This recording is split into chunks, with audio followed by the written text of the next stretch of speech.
অৱধাৰিতভাৱে পাৰ হৈ গৈছে সময়বোৰ। স্মৃতিকাতৰ হৈ ৰৈছোঁ আপুনি, মই, আমিবোৰ।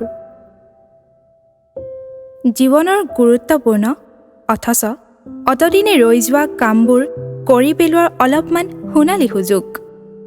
অশুভক শুভলৈ সলোৱাৰ কিছু সংকল্প। সেইবাবেতো কৈ উঠোঁ শুভ নৱবৰ্ষ।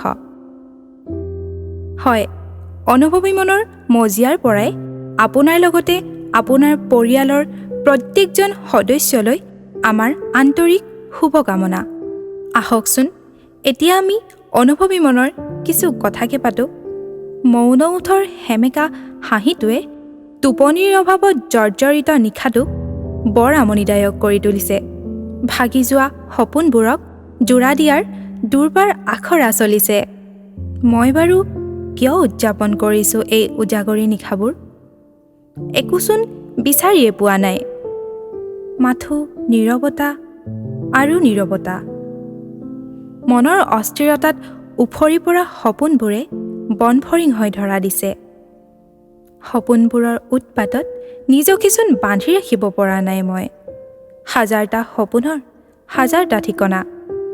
হেৰুৱা সপোনবোৰক বিচাৰি দুখ এটাই কলিজাটোক একেবাৰে কুটি কুটি খাইছে। মইচোন একোকে কৰিব পৰা নাই। সপোনবোৰক আজুৰি আনি বুকুৰ পদূলিমুখত এবাৰলৈ এৰি দিম।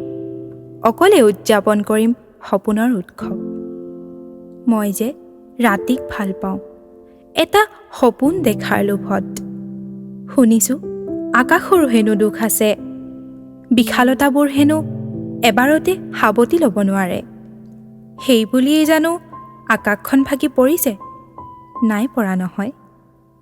ময়ো ভাগি নপৰোঁ।